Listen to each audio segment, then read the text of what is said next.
Hey guys, Taylor Hall here with another episode of Making Monsters. We're going to do our preview for this weekend, which is Bears versus Vikings. As you know, I'm not even going to talk much about the game last week because I feel like it was disappointing at the end, but in part, it's kind of what needed to happen. Caleb had his moments at the end of the game to put the Bears in position to win and made some really good clutch throws. Roma Dunze also being a part of that. So it was exciting to see that. But if you want Eberflus gone, unfortunately, you're going to need to see the Bears lose because it needs to be pointed out that the reason they are losing these close games is because of the coach. And once again, it does seem like it is that once Eberflus kind of took a step back from things, or I guess took his foot off the pedal, which is the reason Dan Campbell and the Lions are so good because they just don't do that. So yeah, I mean, we're gonna move on. The season has become kind of what the season has become, but what you do want to see are these positives out of Caleb, and what Thomas Brown did last week with the Packers was exactly what you wanted to see. You want to see those quick short passes. You don't want to see Caleb getting hit. You want to see some efficiency. You want to see it look functional, and all of those things I think happened offensively. So I think there are positives to take out of, and now you just got to look ahead to the Minnesota Vikings this weekend, who are obviously battling they're all kind of, I guess, Lions, Packers, Vikings, all battling at the top. But it will be an interesting end of the season for them to see kind of how all those three, where the seeding ends up with those three. If the Bears somehow do something crazy and end up winning these final stretch of games, and that means the 49ers, Seattle, Green Bay again, Lions twice, and then the Vikings twice. Obviously, if they're able to do that, if they can win 6 of them and you end up with 10 wins, I think it would be a pretty much miracle at this point. But I don't think it's completely out of question. I just don't personally think it's something that's going to happen. And I don't think if you're a Bears fan that wants Eberflus gone, then it is what you want to happen, unfortunately. But anyways, we are going to talk to Tyler Forness. He covers the Minnesota Vikings for a lot of SKOR North, first down in Skol. Sorry, I can't remember that one. SKOR North's the one. He also does a lot of draft talk too. So he's a very knowledgeable person when it comes to players around the league in general. So I'm super excited to get his opinion on some of those, some of the where the Vikings sit right now with Sam Darnold and Justin Jefferson and all of those things. Some of the moves they made defensively, like getting rid of Danielle Hunter and bringing in a Jonathan Grenard, and then also the Bears, what he sees out of Caleb, what he sees out of this defense, what he sees in the coaching staff, considering they have a coach that they trust and believe in KOC and also Brian Flores. So it'll be fun to kind of talk to him and just get an idea of that. But first, let's give some love to Underdog Fantasy as usual.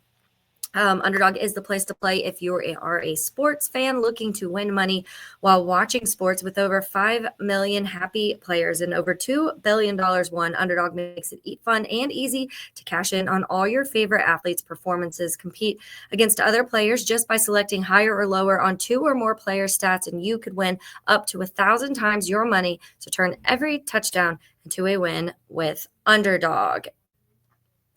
So let's talk about one of the features that I like. I've mentioned this a few times, but I'll do it again in case you have missed it. The Red Zone Rush, a game you won't find anywhere else. You just pick whether or not a player will score a touchdown by swiping right for yes and left for no. Simple as that. That's all you got to do. Plus, your entry will be automatically boosted, and you'll get 51% profit boost when you play. Another thing that I like, and I mention this every week because for me, it is a win-win. If you win, you get to win right away, and that means that Underdog puts the power to cash out in your hands. You can now either keep riding with your entries that you've got going, or you can tap that win now button. If you tap that win now button, you can cash out whenever you want. So I definitely love that feature. Underdog is the best place to play champions. So sign up and deposit now using promo code CITY to get up to $1,000 in bonus cash instantly. That's City, CITY. I'll share some of mine. You guys know I like to go those higher or lower routes. It just keeps it easy for me, someone who's not super in depth and all that betting stuff. But Caleb Williams is 202.5 passing yards. You can go higher or lower on that. Is Caleb going to get a touchdown this week? It's been several weeks where he hasn't passed for a touchdown. Even in moments he's looked efficient. That's been something that hasn't really been there. He also hasn't turned the ball over, so that's a positive. But they have him as just a half a passing touchdown, so you can go higher or lower on that one. If you want to look up, there's some interesting matchups. Obviously, Justin Jefferson and Jalen Johnson. Jalen Johnson came out very vocal. He was not happy last week. He got tripped up and ended up letting a big catch, I want to say 60-yard catch to Nico Collins, which was not fun. But Justin Jefferson, they have at 83.5 rushing plus receiving yards. You can go higher or lower on that. You can also go on higher or lower on 6.5 receptions. One of the guys I've been shouting about all year that finally towards the end of the game and in general we've seen a little bit more. Roma Dunze, 40.5 receiving yards. I'm going to go ahead and put the higher on that one. I think we're slowly seeing this match between Caleb and Rome really start to develop, which I think is really fun. So there's a few, but if you go to Underdog Fantasy, obviously a ton of options for you guys to go in that realm. So just remember, download the app today. Super easy to use app. Just you can use that promo code CITY, CITY, and you get up to $1,000 in bonus cash instantly. That's CITY to get $1,000 in bonus cash instantly. Just select that higher or lower. You can cash out right away. Everything makes it easy. App makes it easy. Cashing out is easy. But you must be 18 and up. 19 and up in Alabama and Nebraska, 19 and up in Colorado for some games, 21 up in Massachusetts and Arizona, and present in a state where Underdog Fantasy operates. Terms apply, void in Colorado. And if you are concerned with your play, call 1-800-GAMBLER or visit www.ncpgambling.org. Excuse me. If you're in Arizona, it's 1-800-NEXT-STEP, 1-800-639-8783, or text NEXT STEP to 53342. If you're in New York, call the 24/7 Hope line at 1-8778-HOPE-NY or text HOPE-NY 467-369. All right, let's get over to this interview with Tyler Forness. Talk some Bears Vikings. Last year, both very weird matchups between these two teams. Obviously, Justin Fields went out in one. The second one, I don't think he was back yet. It was just they had backup quarterbacks. A lot of weird. So we get a matchup maybe a little more compelling this year, which is at least we have that. So let's hop on over to this interview and we'll get going with some Bears Vikings week. All right, let's continue on this Bears-Vikings preview. It took 11 weeks for the Bears to even get to a divisional opponent. Obviously, lost to the Packers by a blocked field goal last week. Now they move on to the Vikings. So I'm here today to talk about Bears-Vikings a little bit. Tyler Forness, he covers the Vikings for a lot of different things, but also the NFL draft too. So if you want draft talk, it's a good place to go. But A to Z Sports for the draft talk, Vikings First and Skol, and SKOR North. So a lot of Vikings talk there. Tyler, thanks for hopping on with me. My pleasure, Taylor. Good to be here. Let's start with the question that I've kind of gone to with every NFC North team. Obviously, the Packers right now you, and most of the teams in general that I've started these previews with is the quarterback talk, because I feel like that is one of the hot topics in any game, but especially around the NFL right now. And with Sam Darnold, I love the comeback stories. I love the storylines that we're seeing with Baker Mayfield and Geno Smith and Sam Darnold. It's really fun to me to see some of these guys that people kind of just threw out the door and seeing them revive their careers a little bit. So my question for you though is, and I think when you look at Sam Darnold and the way that he started, I think it shocked a lot of people, honestly. There were some people that thought it was crazy that they weren't super considering JJ McCarthy, I think, right away. Unfortunately, he gets an injury, so it goes straight to Sam Darnold. But what has been the feelings on Sam Darnold so far in Minnesota? Oh, A+ move. I don't necessarily know if Sam Darnold is going to be the future of this team. I think that's less than a 5% chance at this point, because they loved what they saw from JJ McCarthy, how he handled everything throughout training camp, how he handled everything throughout the preseason, then the injury, and how he's continued to handle things moving forward. But with Sam Darnold, they really did believe in him. And all the lip service that you heard over the offseason, oh, it's Sam Darnold's job. They weren't kidding. They really meant it. And they were going to start JJ McCarthy if you proved he was 100% ready. Because one of the things that I don't think got discussed enough that one of the beat writers ended up talking about, Kevin O'Connell saw firsthand how to ruin a quarterback when in 2019, when they were basically forced to start Dwayne Haskins way before he was ready. And rest his soul, because he's since passed on. But as an NFL player, they kind of ruined him because he started way before he was ready, because he threw 50 touchdowns in the 1 year as a starter at Ohio State, but he wasn't ready to play in the NFL, and he needed time nurturing development. And they had this development plan laid out, and it got completely usurped because of pretty much Daniel Snyder. Yeah. So when he saw that and he saw firsthand how it impacted him, because remember, O'Connell was a 3rd-round pick in 2007. So he's seen a lot, and he understands what it's like to be a quarterback and get into the NFL and want this development, want to do things A, P, C. And then he worked with Tom Brady in that same quarterback room and saw all these things. So he understands what it's like to be a quarterback. He understands what it's like to see success and the path to get there. So they have this plan laid out. And if he met all these benchmarks, he'd just be the guy. And they wouldn't think twice of it. But when they brought in Darnold, they believed he could do it. And he had never had good surroundings. He never had really good coaching. And now he has all of that. And I think that year in San Francisco, like he learned how to study and be just a better preparer from Brock Purdy, who like Brock doesn't have all these super athletic gifts. He's got to do a lot of things from a timing standpoint, from precision, from intelligence. And you know what? He's been very successful and nearly won a Super Bowl over Patrick Mahomes. So he took all that, and now he has this really good arm talent that I'm drafted 3rd overall, and he's starting to implement it and use it. He still has his flaws, but the bounce back that we saw last week, I think shows a real growth, why he could be that next Geno Smith. And I don't think the national media is giving him enough attention as a general whole because he failed in New York, because he failed in Carolina. It's not, what have you done for me lately? It's like, oh, you did this in your past. I can't believe in you. I think it's time to believe in him as long as he's with really good coaching, which Kevin O'Connell's becoming one of the best in the National Football League. This quarterback in this situation right now is 100% real. You can still beat him and take advantage of him. But what we're seeing isn't a mirage. It shouldn't be too much of a surprise. At least from those of us who are covering the team, it doesn't feel like a surprise at all. Yeah, Tyler, if there's any organization that knows how to talk about ruining quarterbacks, it's the Chicago Bears. So we know firsthand how that goes. Yes, it honestly is frustrating when you talk about those coaches from a Bears standpoint. When you look around the NFC North and it's KOC and Dan Campbell and Matt LaFleur, and we're just like, when is it our turn to get a coach that we feel like can develop a quarterback, or we feel like that can actually make in-game decisions? And I do want to talk about KOC a little bit more later, but you being a draft guy too, what were your thoughts on Sam Darnold when it was draft time? Sam Darnold, what was kind of your evaluation of him coming out of college? My evaluation from coming out of college wasn't very great. I had him as my QB4. I loved Baker Mayfield. I thought that moxie with the arm talent and the ability to kind of move and create when needed was great. I had Lamar as number 2. I had Josh Allen as number 3. So I'm very proud of how I had my quarterbacks ranked there. My big thing with Darnold is I thought he got drafted because of the Rose Bowl game against Penn State. I thought he was just erratic. I thought he was inconsistent, but you could tell if you could nurture and develop the arm talent, you were going to be able to get something out of him. He just unfortunately went to the New York Jets, who traded 3 second-round picks to move up 3 spots, and they never surrounded him with anything of it worth a semblance of a quality roster, of a quality weapon, an offensive line. And then he goes to Carolina, where he is a little bit better, but he's with Matt Rule, who's getting acclimated to the NFL, and he craters. I think he's just meant for college, and I think he's going to do a great job in Nebraska. But you look at all these things, and he needed nurturing, he needed development, and that's why quarterbacks really need to go to the right situation. If Pat Mahomes goes somewhere else, does he become Pat Mahomes because he's got Andy Reid and he's got the penultimate professional in Alex Smith?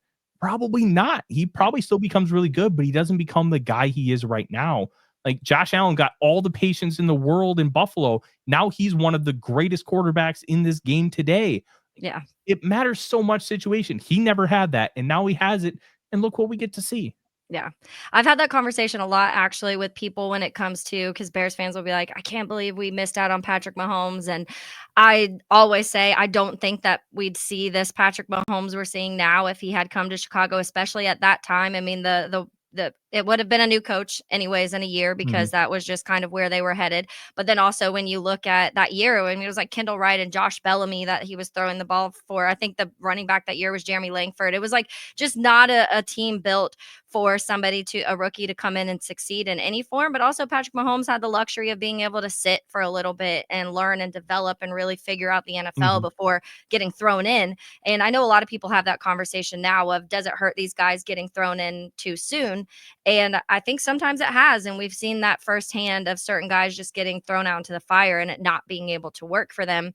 And to your point too, Tyler, when you were talking about other maybe league wide not getting the attention, Sam Darnold not getting the attention. It is interesting because I do feel like people are kind of waiting for that other shoe to fall, where they're like, when is this moment that Sam Darnold's going to collapse? And the game against Jacksonville, I think a lot of people were like, oh, there it is. Like, this is the Sam Darnold that we've been waiting for, because the Jaguars have one of the worst, if not the worst defenses in the league right now. And he threw multiple picks. Were there concerns in this last? Because when you look at the start, the first 4 games, 11 touchdowns, 3 picks to now 5-5 in the last 3 games. Was there any concern, or his performance last week did make people say, okay, everyone has a bad game, let's move on from it? So I think it depends on how you wanted to look at the game. If you look just at the box score, which let's be real, not every national analyst can watch every game within 10. They can't watch every game with a super detailed focus. I'm lucky enough. I have 3 TVs in my basement. I got the ticket. I watch like 7 games relatively intently every single Sunday. So I'm always darting my eyes. I was a former manager of B-Dubs. I know how to dart my eyes and watch multiple things at the same time. So I watch a lot of games, and even still, when you're watching that many games, you can only pick up so much. So one of the things with Darnold is, he threw 3 interceptions, and it probably should have been 5 if it weren't for a couple penalties and a drop. But the big thing with that game against the Jaguars, his process was great. He was making the right reads. He was making the right decisions. The throws were just off. They were inaccurate. If he throws with good placement, and one of the interceptions was, I think him and Jefferson just miscommunicated how they wanted to finish the route, because Jefferson finishes his dig route in the end zone, and then he takes like a step forward. And I think Darnold thinks he's just going to keep climbing toward him. So that's how he throws the football. But then Jefferson goes back out and it's an interception. It happens. Yeah. 2 of the other interceptions were just because the ball was just placed poorly. If those balls are placed well, big plays. One's a touchdown, one goes for 50 yards. So it's just subtle misses. It's not because he's using bad process. I can fix a little bit of an accuracy issue. I can't fix you being a dum-dum. Like that's the big thing for me. So I'm like, okay, he was better than we think because his process was good. I can mess with the other stuff. And then he goes out against Tennessee, has the best game of the season. He is making all these great reads. His pocket presence is phenomenal. He's sliding out of the pocket, making accurate throws down the field. And the dagger concept that they threw to Jordan Addison for that first touchdown, we found out earlier today from a social media post that the Vikings made. It was a play that he wanted implemented on Wednesday night when he texted Josh McCown. So things are just clicking right now. Yeah. And we're seeing a real development and him getting more comfortable, because now Darrisaw's gone and it's Cam Robinson who he'll have plays where, oh, that looks like Christian Darrisaw. And it'll be like, oh, that looks like me playing left tackle, where it's a little bit of inconsistency, right? So I think the development and nurturing of Darnold has been huge. And kind of looking through the power rankings this last week, Connor Orr, Sports Illustrated, kind of laid it out really nice, talking about, hey, he had his regression because a lot of quarterbacks will see a regression in the middle of the season. There's film out on them. We know what they're trying to do this year. We know how they're trying to accomplish it. Well, now we're seeing the bounce back like we get from all the good quarterbacks. And that's where I think the narrative needs to shift, because he is bouncing back. He is growing and developing. And look, is he ever going to be great? Probably not. If I had to rank all the quarterbacks, I'd probably put him like 17, 16. Yeah. Like, he's an average quarterback in the NFL. But especially at this price point, you can win with that. You give him $30 million next year, you can win with that versus, like, let's say Tua at $50 million. Like, that $20 million can get you the pieces you need to help that guy succeed more than what Tua would. So I just think we need to reshape the narrative with new information. Yeah. And it's funny, like, thinking about, because obviously I also cover the Jaguars. Everybody that listens to Making Monster knows that. You were on Helmets and Heels back during draft time talking about the Vikings. And I think that when we look at that game, when we were previewing that game on Helmets and Heels the week before, I was like, they're going to crush the Jags. Like, the Jags secondary sucks. They're not able to force any turnovers. Mac Jones is playing. This is about to be just like an absolute disaster. And then on Monday, they were like, what happened? I was like, I don't know. I don't know. But everybody has those games. You see even the best quarterbacks come out there and have games where you're like, okay, the things didn't go the way they wanted to perfectly. But to your point, having a guy that can bounce back and doesn't let that get into his head mentally is a good thing, especially with all that Sam Darnold's been through in his career so far. Let's talk about that offensive line a little bit, because that Cam Robinson name is another one I'm familiar with. Cam Robinson, to me, when he left Jacksonville, we kind of we were like, what we'll remember Cam Robinson for is being, he's one of those tough guys. He'll protect the quarterback when it comes to, if someone shoves him extra, Cam Robinson will be the first one that's in that guy and the defensive guy's face. He has a lot of inconsistencies, to your point, where there are a lot of ups and downs with Cam. There's also his biggest thing here was like when he ever got asked to play right tackle at all, he was pretty much like, heck no, and would just stand on the sideline. So people got frustrated.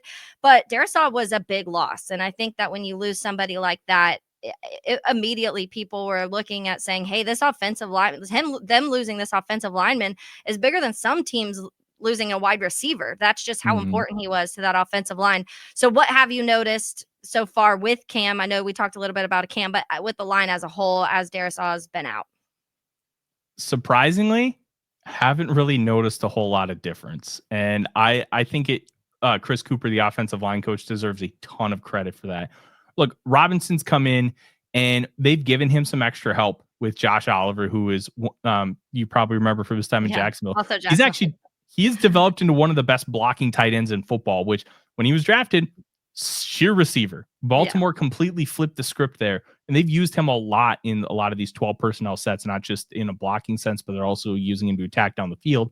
And they're giving Cam Robinson a little bit of help. They gave Darrisaw help too, so it's not like foreign to chipping on the left side. But Robinson's big thing is it's almost like he's trying a little bit too hard and gets himself out of position a little bit and will just miss a few blocks. But there hasn't been any of these egregious errors. Like talking to somebody else in the industry, I'm like, hey, what should I expect from Cam Robinson? They're like, thank God he's gone.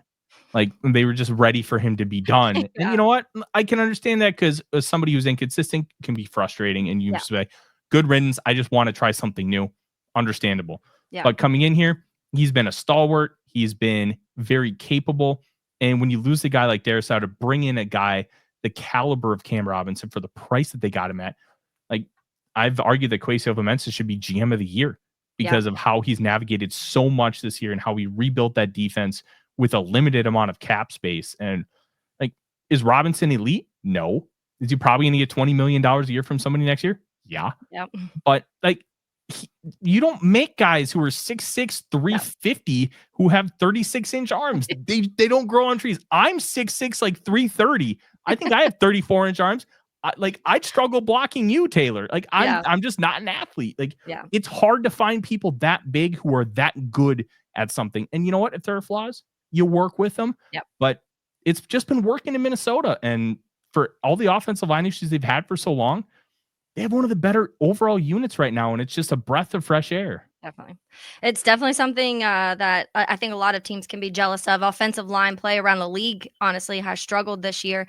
And there's certain teams, the Vikings have been able to do it. And like you said, even when someone goes down, you come in and not notice a massive difference. The one thing I will say with the moment that when we came back on Monday and we had our first show and I heard Christian went down, I was like, they're going to try and get Cam. Like, I just already know. And the Jags honestly had been trying since April to get rid of Cam. So it was like this perfect world of the Jags did take obviously some of that contract and it was a win-win, I think, for both teams, honestly, because it was something that they needed. And the Jags also wanted to get a look at Walker Little to see what they had at the younger guy and see if they needed to address that. But let's talk about running back room. That's another thing. Obviously, Aaron Jones goes from being a Green Bay Packer to a Minnesota Viking. He's already surpassed his yardage that he had last year with the Green Bay Packers. Just a couple touchdowns on the season, but he also only had 2 the last 2 seasons. The running game, I feel like, had been a little inconsistent early, but I do feel like Aaron Jones is one of those guys that when he gets going in a game, it's really hard to stop him. So how do you feel about that room? How do you feel about Aaron Jones, and what can the Bears expect when it comes to the run game?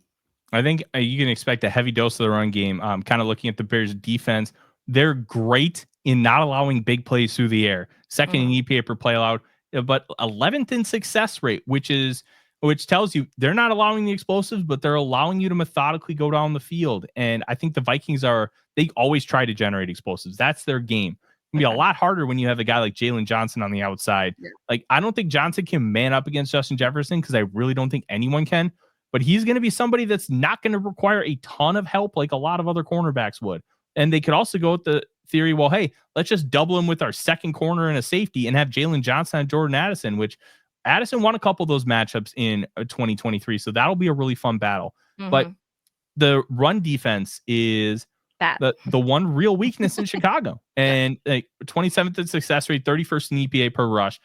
The Vikings can, if they can generate any kind of movement, like they have been whipping butt in duo runs and just moving people on the defensive line. Like, I liked Gervon Dexter coming out. I'm a big Florida Gator guy. Like that's been my team since I was a little kid. Like, he's a good player, but he's inconsistent. I think you could take advantage of him because he's 6'6" and you can get underneath those shoulder pads and move him. So if you can move some of these guys and then climb to the second level where I think the linebackers are good. I don't think they're great. I think they're good.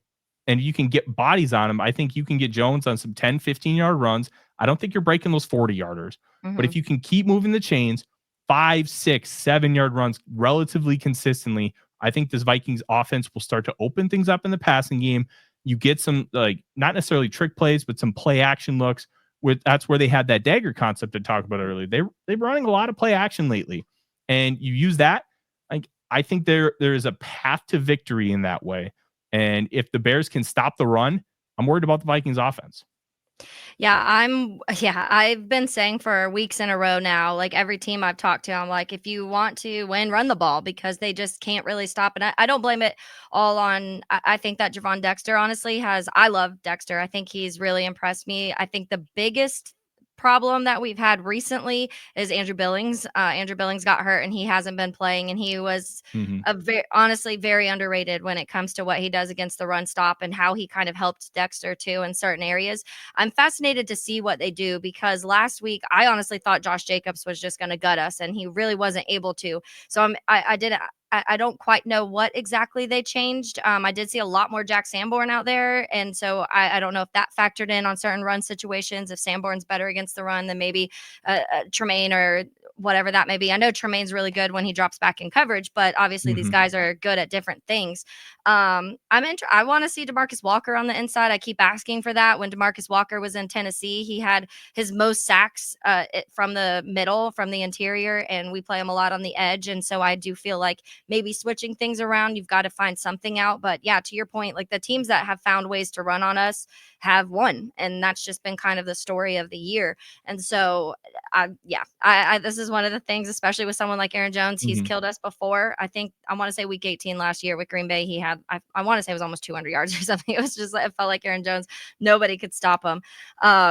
When it comes to that too, I'm guessing most people are probably pretty pleased with that trade. I know Madison was a hot topic this last season. Like, how much do you want him out on the field? So I'm guessing people are pretty pleased with that Aaron Jones move at this point.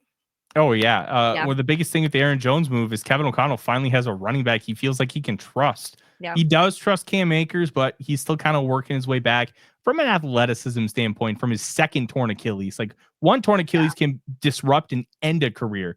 He's dealing with a second one. And last year, when they made the trade with the Rams, like, Akers was really starting to kind of take over and become the guy. Madison is he's just average. And if he had any sort of juice, like, then he would have been a great back. But he was just Dalvin Cook without the juice.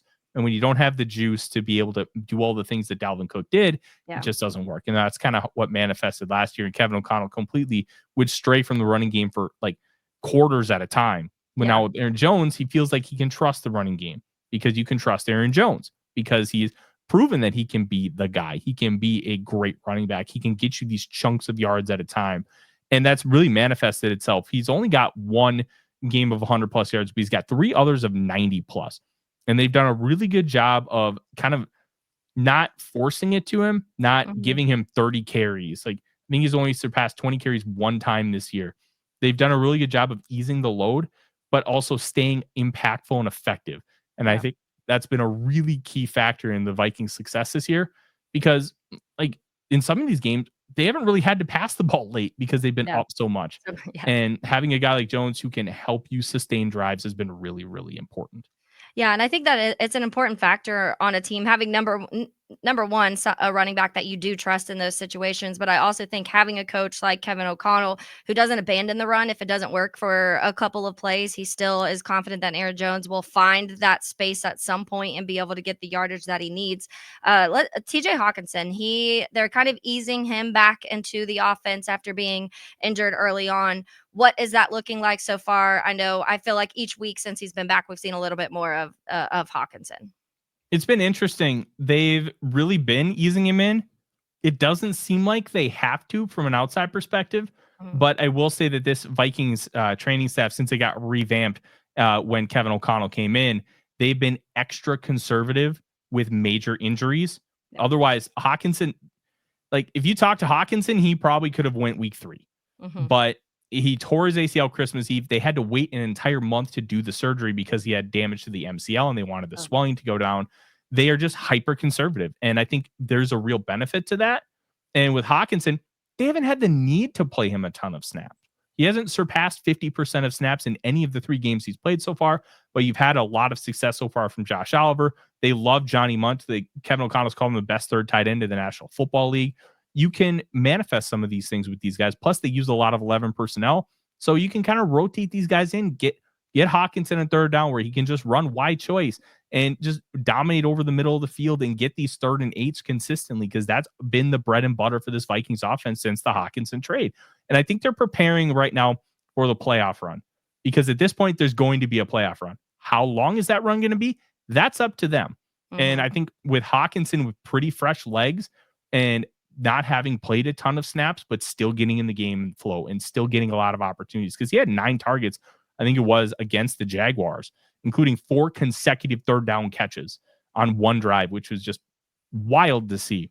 I think that they're going to be in a really good position with him long term. And this year is a bonus year. Nobody expected this team to compete. They've already surpassed every single Vegas win total I've seen of this team with 8 wins. Like, this is gravy. Yeah. Next year was supposed to be the beginning of the supposed Super Bowl window. Now they're in it already. And I think that they're taking things extra conservative because they know how great this year has been. And they don't have any pressure to be great because everybody had expectations that were significantly lower. Yeah, it is interesting. I think it's one of the teams that a lot of people, more so here in Jacksonville, especially because the other girls on the, obviously you're not as in depth of the NFC North. You're not talking about the NFC North a ton, but we were this year because the AFC South played the NFC North.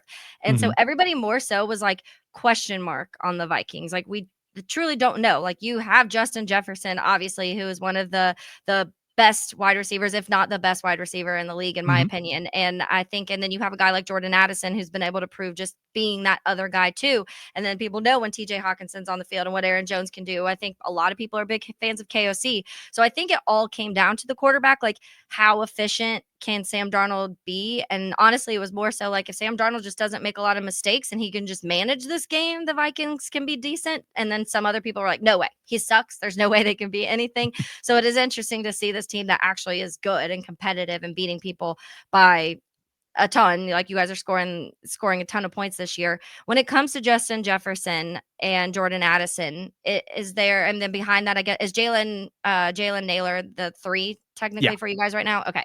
So when it comes to that room, what is the confidence? You mentioned, how do you match up Jalen Johnson? Does Jalen Johnson go on Jordan by himself? Does he, do you double Jordan? What is those type of things? It seemed like in the Jags game, they covered Justin Jefferson pretty well, and that was a big shocker to me. What did they do in that game, or was it just an off game for Justin Jefferson?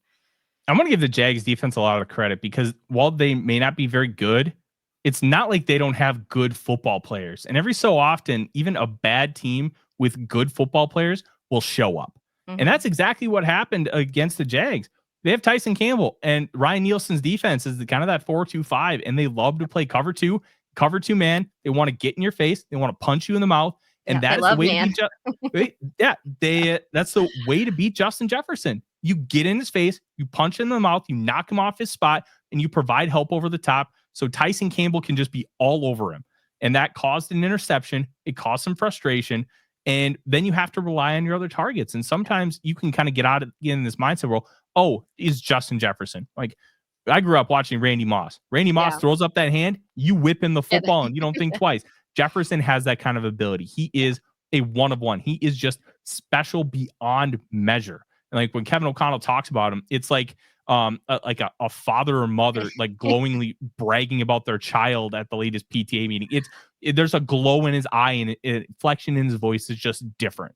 So when you have the ability to play like that, because that's their play style, it makes things different. And you have really good edge rushers. If they get home, it changes the game. Not every team can play like that. Not every team has the manpower to play that kind of man coverage, to play that kind of style. So when you have a team that does, it can cause problems. And you can have yourself in a game that nobody expected you to.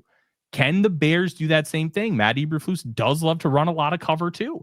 Is he going to be willing to commit to that like they were with Ryan Nielsen in Jacksonville. I think that's going to be a really intriguing thing I watch here, because if they're willing to get in Justin Jefferson's face, punch him in the mouth, and commit to completely eliminating him, making everybody else beat you, that could be a really, really interesting way for them to potentially win this football game.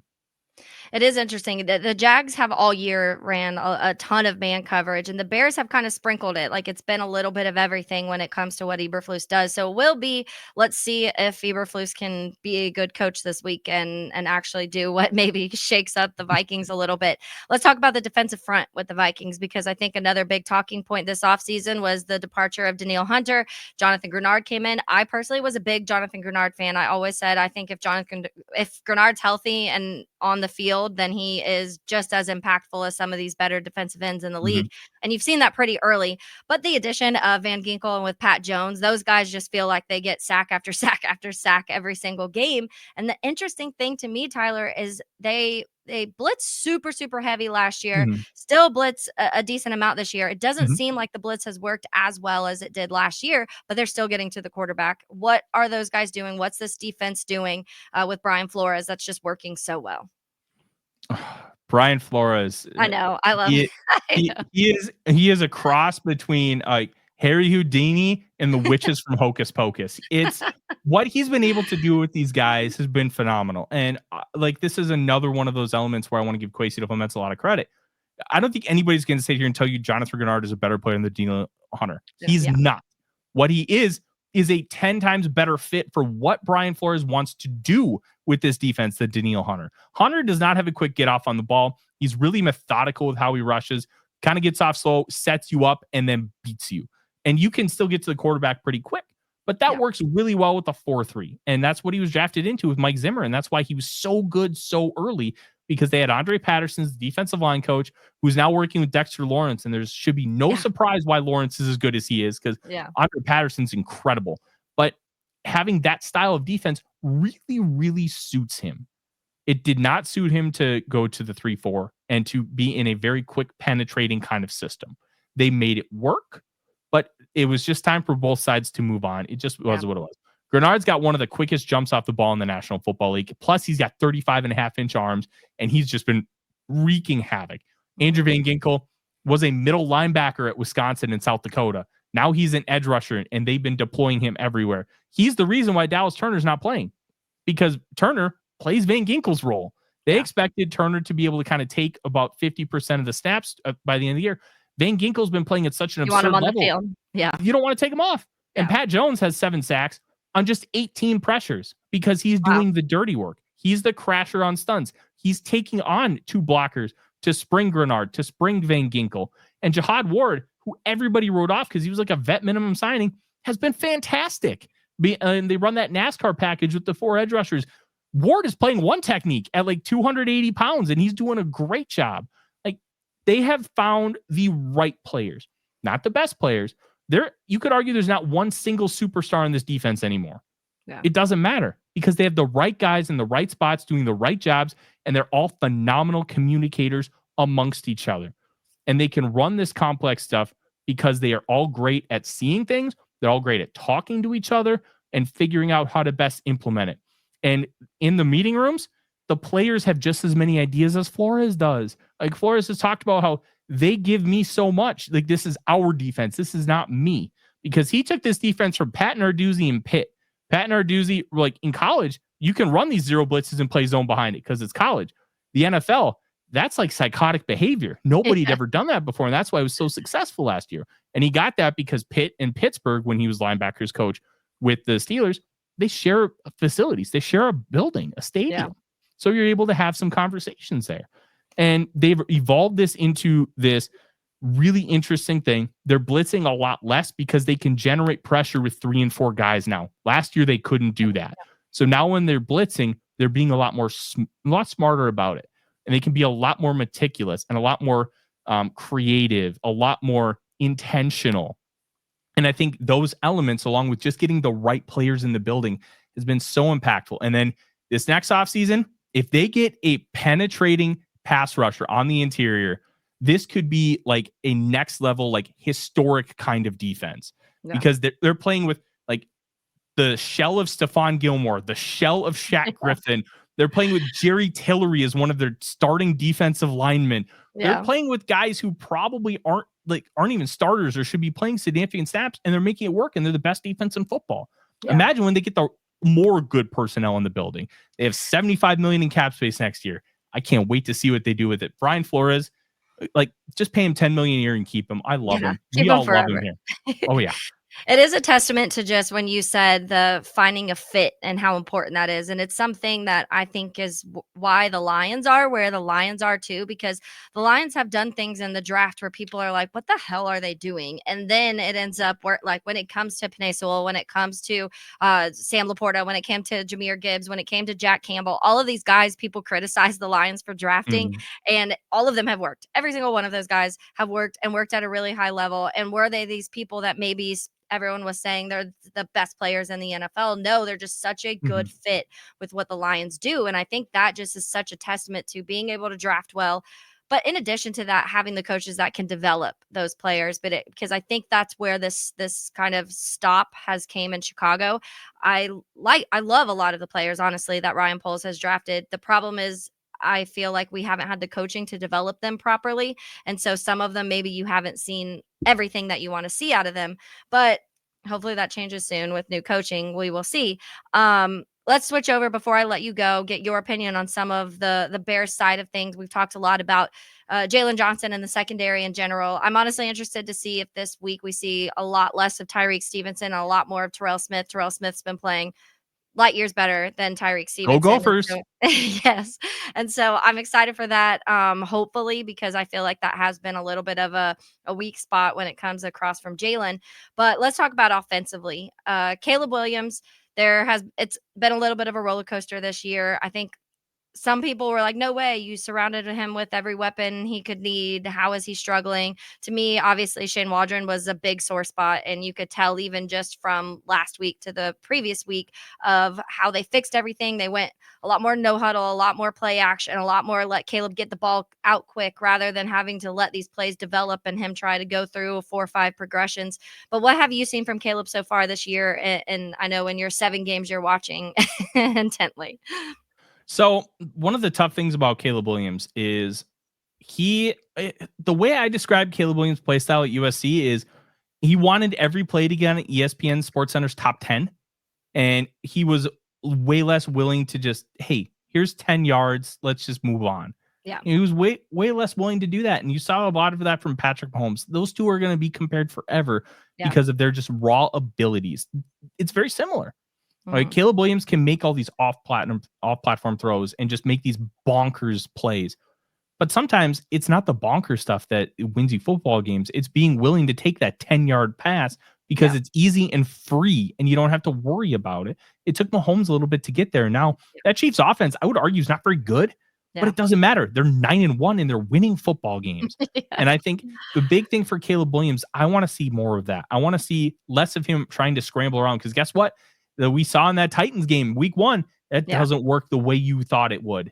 Their athletes are different. The skill level's different. Like the best corner you'd see on an average Saturday is like a cornerback 4 in the National Football League. It's just different. There's different levels of spacing, different levels of athletes and skill. And I think you're seeing a lot of warts with him because of some of those things where he thinks he can get away with it because he did for so long in college and high school. Like one of the things I've noticed with guys who are like super incredibly gifted is they can just win with skill and they don't have to worry about the film room. They don't have to worry about mechanics because it's just natural. They just step onto a field and they can beat you. Now, can you get the other things down? Peyton Manning didn't have a great arm. Peyton Manning ended up is like one of the smartest quarterbacks to ever play because what he ended up doing was using his intelligence and maximizing it with technique, maximizing the footwork. His foot never stopped. He never stopped moving. So then when he saw open guy, he can plant and throw right away. Like he maximized what he had. Can Williams maximize what he has long-term? Right now, it's not there. He's a rookie. I don't care if it's not all the way there yet. I just want to see growth. I want to see palatable development with those skills. Can you do the boring stuff? Will you do the boring stuff? When he starts doing that, I will be terrified because he can do the other stuff. He can make these like 40-yard throws and drop it in a bucket. he can make these off-platform throws where all of a sudden, hey, I think he's being sacked, and all of a sudden it's a 30-yard Never mind. laser. Yeah. Like, he can do the special stuff, do the boring stuff, do the stuff that makes me want to fall asleep. When you do that, then he's going to be able to take things to the next level, because then he's not relying on the stuff that's like going to make Sports Center. He's relying on the simple things.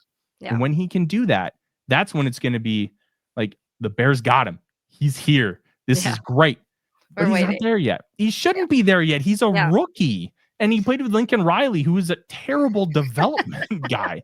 Like that People are saying to hire Lincoln Riley in Chicago, and I'm like, guys, just stop. No. Stop. Lincoln Riley is that guy. Like, I'm a sicko with this football stuff. He wants to sit in a room and draw up plays. Like, John Gruden just got hired by Barstool. Yeah. If you paid Lincoln Riley $10 million a year, he would go do that. Yeah, because all he'd be doing is drawing up plays, talking football. That's all he wants to do. He doesn't want to do all this other stuff. He wants to be a nerd with this, which I respect. Be a nerd, but you still have to do the rest of the stuff, because that's your job. And because of that, you're seeing guys not coming into the league as developed as they could be, because he just wants to be a nerd. He wants to be super creative. And Williams, get the right guy in the building. If you can somehow coax Ben Johnson, I know, and you can get a really good quarterback coach in the room, then I would feel really good about Williams. Right now, let's see how the rest of the year plays out, because Waldron, Jackson Smith and Jigma tried to warn us at the Super Bowl about him. He was like, have fun. Yep. You know what? It didn't work. And kudos to the Bears for noticing so quickly and making the change. Is Thomas Brown any better? I don't think so, but we'll find out. It's now game 2. We're going to see how he continues to grow and develop with this team.